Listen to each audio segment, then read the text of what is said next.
চলো তুমি। ছোট ছোট আমার কথাটা শোন ছোট, এমনটা করিস না, বৌমা লেগে যাবে, এমনটা করিস না ছোট, ছেড়ে দে না ওকে, ছেড়ে দে। চলো। মা, আমার বউকে আমি নিয়ে যেতে দেবো না, ও গোবরে চান করবে না, তোমরা ওকে ছেড়ে দাও মা। এ ছেলের চাল চলন আমার ভালো টেকছে না ছোট বউ। এই যে সবটা জেনেও নিজের সর্বনাশ নিজেই ডেকে আনলে। আজ এই মেয়ের শুদ্ধিকরণ না হলে আমাদের মান কেড়ে কেউ বাঁচাতে পারবে না। রাঙা ঠাকুরজি, এসব কি বলছো গো তুমি?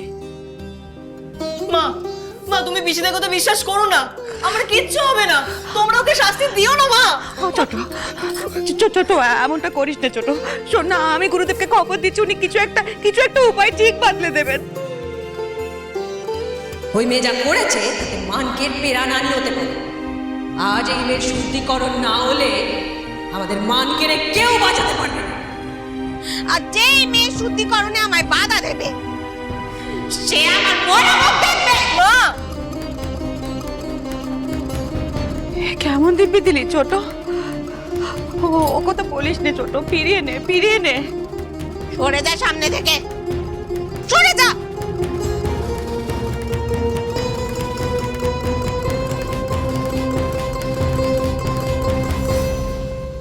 বাবা থাকলে আজ আমার বউকে মা পিসেরা কোনোদিন এতগুলো কথা শোনাতে পারতো না। বাবা তো নিজেই আমার বউকে বেছে এনেছে বাড়ি বউ করবে বলে, আর বাবাকে আজকেই কলকাতায় যেতে হলো। কি করে আমি এবার আমার বউকে কি করে বাঁচাই?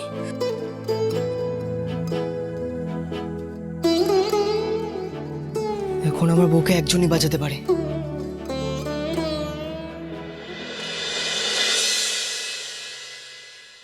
ঘর থেকে আমার গটি আর গঙ্গা জলের পাত্তরখানা এনে দে। আজ নতুন বৌমার শুদ্ধিকরণ হবে। ওমা তুমি উঠে বসলে কেন? তোমার যে কষ্ট হবে। কষ্ট? বাইরে কি হচ্ছে শুনতে পাচ্ছিস রে? আমি যা শুয়ে থাকতে পারছি না চাঁদু, আমার নাত বউয়ের ওপর অত্যাচার করছে সবাই মিলে। আমার তো 3 কাল গিয়ে 1 কালে ঠেকেছে, কিন্তু এই একরত্তি মেয়েটা সৌর ঘরে এসে যে কষ্ট পাচ্ছে, ওই কষ্ট কে নেবে মা? আচার নিয়মের দোয়াই দিয়ে চোদ্দি দিয়ে আর রাঙা দিদির এই অত্যাচার তো পেতম নয় মা। আমি তো ওদের নিজের বোন। এই আমি যখন বেদবা হয়ে এছিলাম, আচার নিয়মের খাড়া ঝুলিয়ে কম যন্ত্রণা দিয়েছে ওরা। আমি শুধু ঠাকুরকে ডাকছি, আর কেউ তাকুক চাই না তাকুক, মানিক যেন ওর বউয়ের পাশে থাকে। মা, কি করে থাকবো ছোট পিসি, মা যে দিব্যি দিয়েছে। ছোট বৌদি তোকে কি দিব্যি দিয়েছে? মা বলেছে আজ বউকে রাঙা পিসি গোবর জলে শুদ্ধ করায়, যদি কেউ তাকে বাধা দিতে আসে তবে কি? তবে সে মায়ের মরা মুখ দেখবে। ঠাকমা, ঠাকমা এখন আমি কি করব? আমার বউ যে খুব কষ্ট পাচ্ছে, ও খুব কাঁদছিল জানো ঠাকমা, ওর চোখ থেকে টপ টপ করে জল পড়ছিল। ওর কান্না দেখে তো আমারও কান্না পাচ্ছিল, কিন্তু কাঁদতে পারছিলাম না। পৃথ্বীরাজকে কাঁদতে দেখে যদি সবাই হাসে। দাদু ভাই, যতদিন বইয়ের চোখে জল দেখে তোমার নিজের কান্না পাবে, ততদিন বুঝবে তোমাদের মধ্যে কোনো ফাঁক নাই। কাঁদলে কেউ ছোট হয়ে যায়নি দাদু ভাই, কাঁদা তো ভালো। সে আবার মানিকি কাঁদুক বা মহারাজ পৃথ্বীরাজ, সংসার তো একেই বলে দাদু ভাই। সংসারে থাকলে হাসবে, কাঁদবে, ভালোবাসবে, কিন্তু ভেঙে পড়লে চলবে না। পৃথ্বীরাজের লড়াই যে এখন শুধু মাঠে ঘাটে নয়, সংসারেও বাঁচা।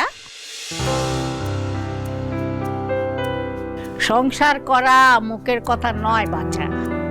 আচ্ছা আচ্ছা নোক হিমশিম খেয়ে যায়, তবে তোমরা দুটিতে যদি এক হয়ে থাকো, এই আচার নিয়ম তো কোন 4, 7 সমুদ্র 13 নদীও অনায়াসে পেরিয়ে যেতে পারবে।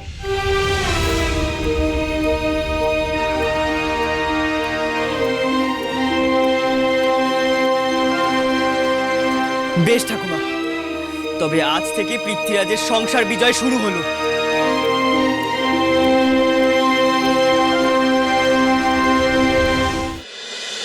ঠাকুরজি, বৌমাকে পোস্কের করে নতুন কাপড় পরিয়ে নিয়েছি, এবার ওকে কি করতে হবে বলে দাও।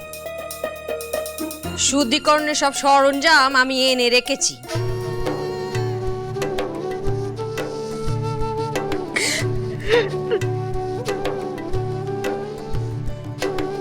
ওই মেয়েরে এখানে নিয়ে এসো ছোট বউ, যাও।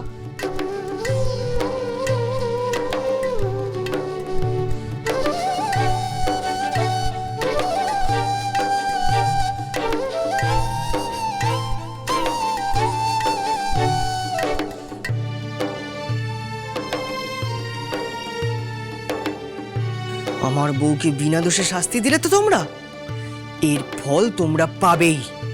পৃথ্বীরাজ রানীর অপমান মেনে নেবে না।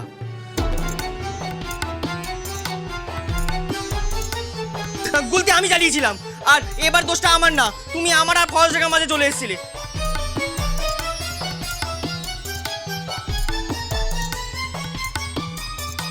মানকে বাবা, জানি রে তোর খুব কষ্ট হচ্ছে, কিন্তু এতে আমার কোনো দোষ নাই রে বাবা। এবার তুই আমার আর তোর বউয়ের মাঝখানে চলে এসেছিস।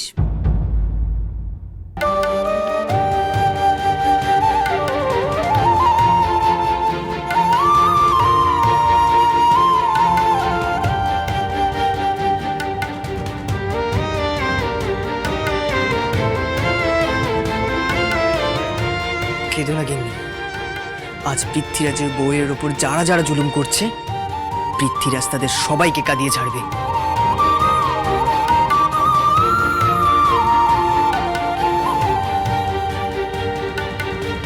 মানিক, সরে যা।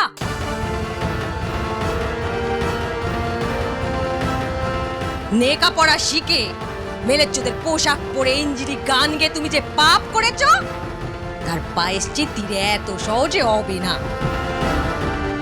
আমি তোমায় শুধু শুদ্ধ করে দিচ্ছি, যাতে অন্যকে চুলে অসুচি না হয়।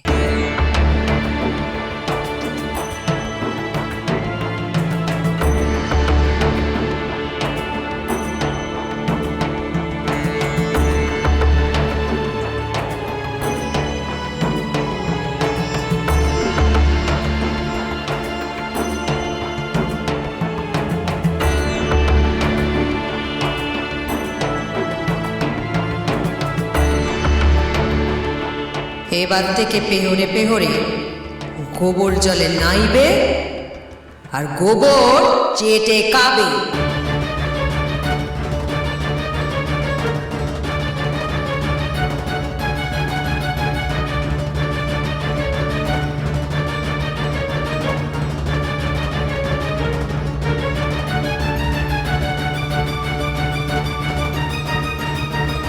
আমার অরেঞ্জকে গোবর খাওয়াবে? এবার দেখো আমি কি কি করি।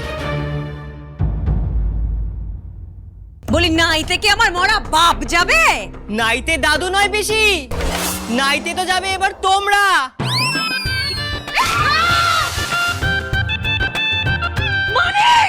তোমরা আমার বউকে শুদ্ধ করলে, আর আমি তোমাদের শুদ্ধ করলাম। ঠাকমা আমাকে বলেছে রাজার প্রধান ধর্ম হলো রানীকে রক্ষা করা।